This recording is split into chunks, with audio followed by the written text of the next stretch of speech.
I gave you the reason why I'm pro-abortion. I didn't. Yeah, you gave me an incredulous reason. No. Look, we'll make it this. We'll make it like this. Do you see this? Yeah, I see it. Okay. Do you understand both of the first two premises?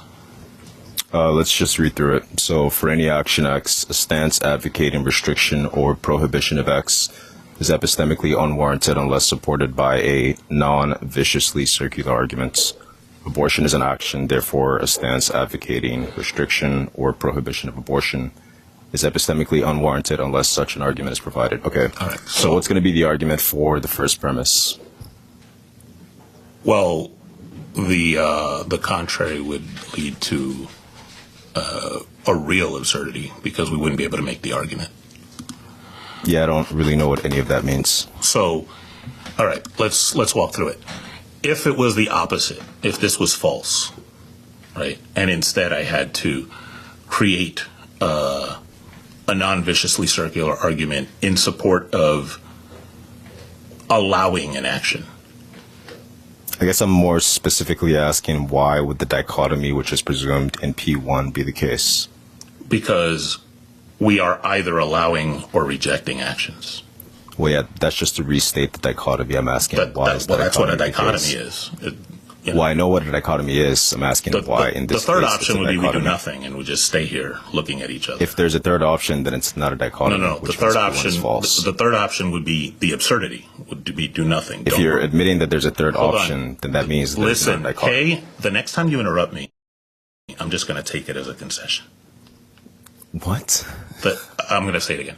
The next time you interrupt me, I'm just going to take it as a concession. I guess. All right, great.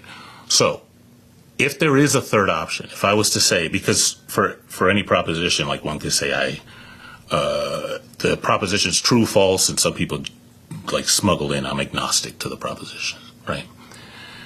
In this particular case, we're saying that we are either allowing or rejecting actions. If we're doing nothing, then we're not breathing, right? We're not creating an argument. We're not doing anything. I'm saying for any action. So I'm action agnostic if we're treating actions equally. If we have actions that we're treating unequally, that's where the reasons come in, right?